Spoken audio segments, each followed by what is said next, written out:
Hey guys, this is Mrs. Hardman, and this is Algebra 1, Section 2.3. Today we are going to talk about the distributive property. Our life application is this. In order to understand and solve for the unknown, the student must build on a firm mathematical foundation. Just as in his daily life, he must seek to be a spiritual judge who subjects all things to the scriptures to discern what is right and wrong. We are trying to build a foundation so that you guys can handle more complicated problems. Just like in life, you've got to have a firm foundation on scripture in order that you can handle bigger problems that are going to come your way and discern what is right and wrong. Our objective for today is this. You, the student, will use the distributive property to simplify algebraic expressions. We're doing a bunch of problem solving so that we can solve real world problems, like the electricity problem that we talked about in class the other day. And we can't do those complicated problems and help other people and take care of creation until we know how to do the foundational stuff first. So that's what we're beginning with. So let's talk about the distributive property. Distribute just means to pass out, right? When you distribute something, you give something to, if you distribute papers to a class, you give a paper to this student, a paper to that student, a paper to that student. You're distributing or passing out papers. That will help us kind of remember what the distributive property is doing. So for any real numbers, A, B, and C, here's the definition. A times B plus C in parentheses equals A times B plus A times C. We're going to put some real numbers with this to help you kind of see what this looks like. So let's say that we have 2 times 20 plus 3. Well, I could add those together and do 2 times 23, but I don't know 2 times 23 off the top of my head. But according to my definition, I can do what's on the outside times the first term on the inside, so 2 times 20. Which is, that's a funky 4, but that's a 4, 40. And then I can take it times the inside, or that other term, 2 times positive 3, that's positive 6. And 40 plus 6 is 46. If I did 2 times 23 the long way, the way that you learned when you first learned multiplication, we have 2 times 3 is 6, and 2 times 2 is 4. You can see that it's the same thing. So I can multiply something by another number by the parts of that number, by the individual terms, and I still get the same thing. So we can distribute that A and multiply it by the individual pieces inside the parentheses, and it will work out the same. The distributive property is often used to simplify algebraic expressions. We are going to use it a lot, so you need to become really comfortable with it. Let's distribute 4 times A plus 3B. We're going to take the 4 times the A, and 4 times the positive 3b, and we write 4 times a plus 4 times 3b right here. 4 times a is just 4a. Remember that the implied operation here is multiplication, just the same as right here. We're just going to remove this parentheses, but the operation stays the same.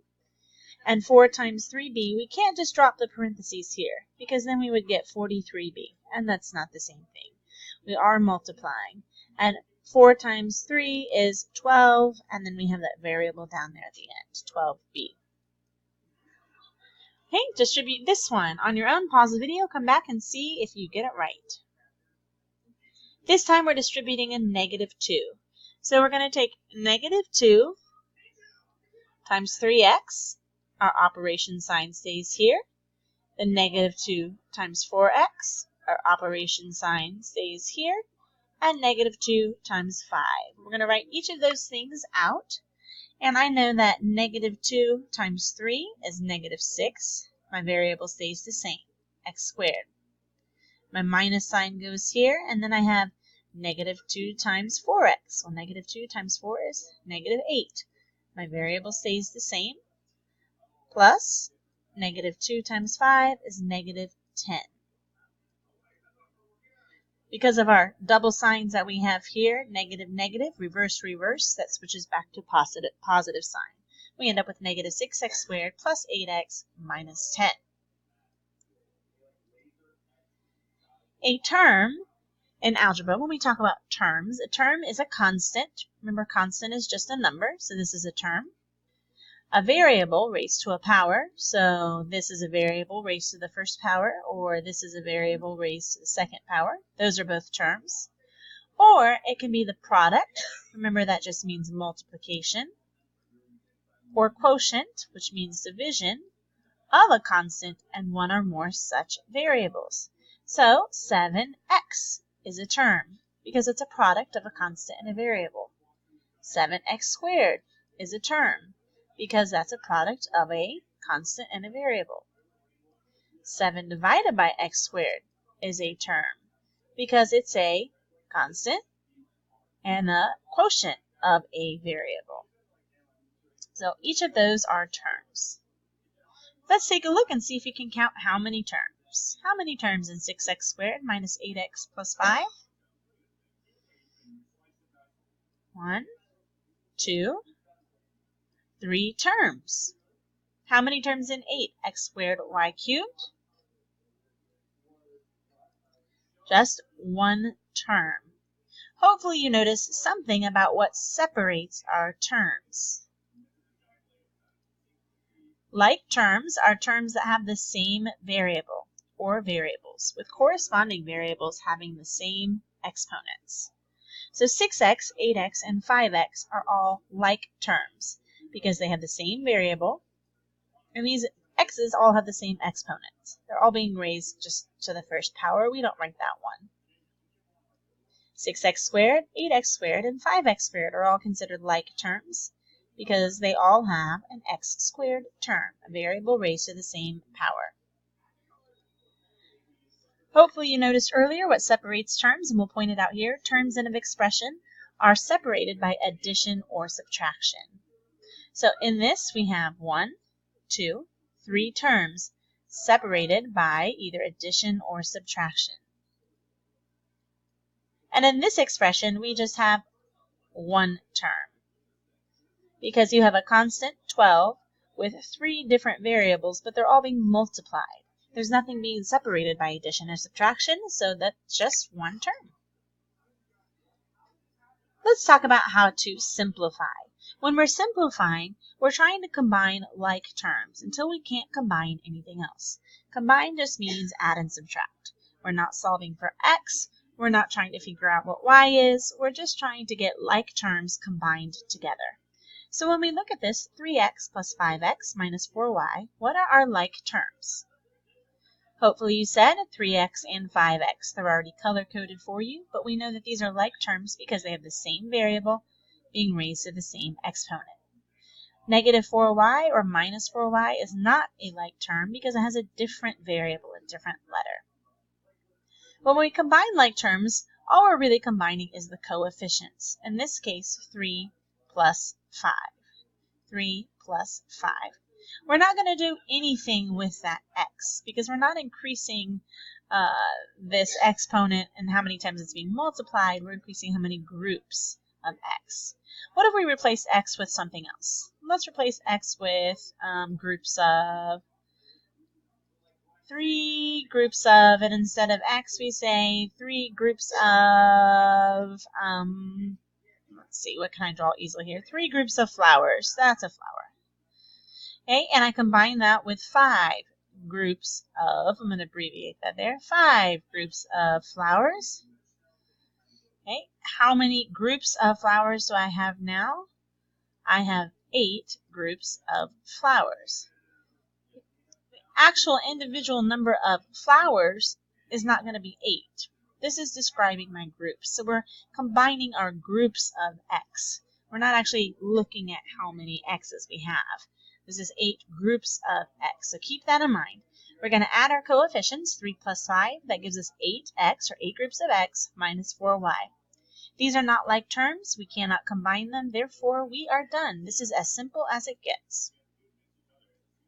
Let's simplify this one. 7x squared plus 8x minus 4x squared plus 10x.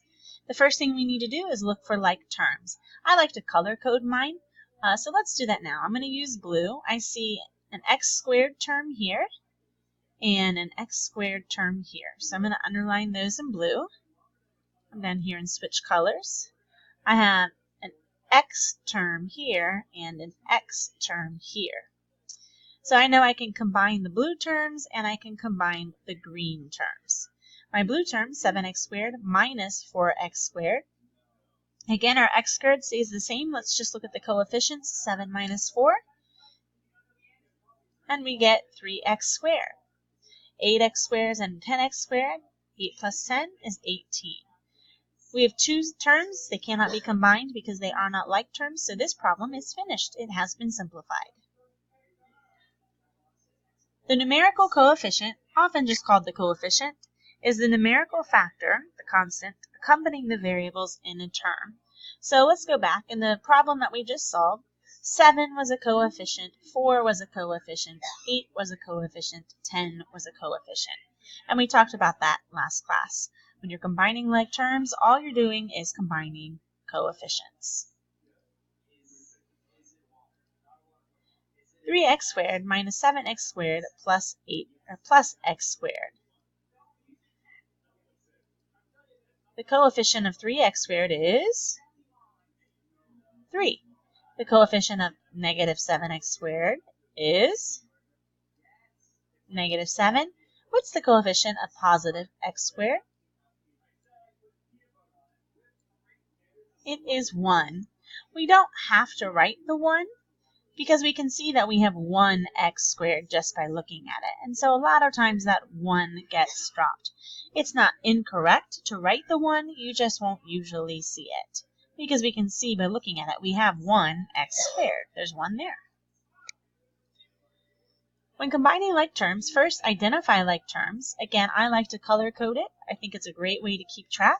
I've seen some people use different shapes, circle the x squareds, put boxes around the x's. Whatever you can do to help you keep track of those terms is going to be beneficial. But identify your like terms and combine by adding their coefficients.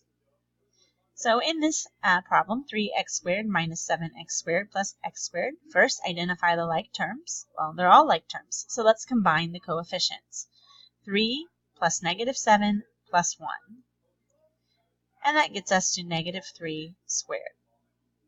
3 plus negative 7 is negative 4, and negative 4 plus 1 is negative 3. That x squared stays the same. Okay, so try simplifying this problem. First, let's identify the like terms. Again, I'm going to go to color coding here. I have x cubed. I've got an 8x cubed. I've got a 1x cubed. I've got a 4x cubed. And I've got a 6x cubed. I'm going to switch colors and underline my x squared terms. I've got a negative 1x squared and a negative 1x squared. When we combine coefficients, some people like to rewrite the problem so that all of their terms are together. So they might write 8x cubed plus x cubed plus 4x cubed plus 6x cubed. So they get all their x cubes kind of together on one side, and then switching colors, they would write negative x squared, negative x squared. If that benefits you and helps you to combine your like terms, absolutely do it that way. It's kind of a good step to take to make sure you're not missing any terms. But 8x cubed plus 1x cubed plus 4 plus 6, remember just combining those coefficients. You get 19x cubed, and negative 1 minus 1 is negative 2x squared. We have two different terms here, an x cubed and an x squared term, so we cannot simplify this problem anymore. Try this one on your own, pause it, come back and check your work.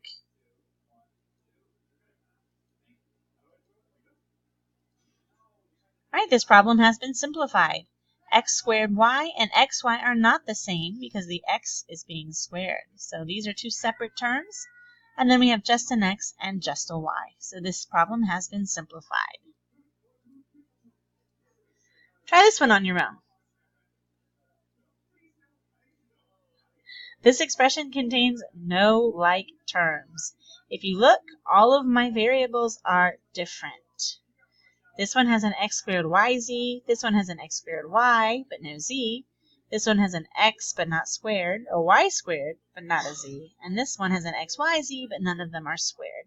Remember, it has to have the same variables, and each variable has to be raised to a corresponding power. So if the x is squared, then in all other like terms, it has to be an x squared as well. Alright guys, we are going to stop right here because I am out of time. If you have any questions about the distributive property or how to combine like terms, be sure to see me.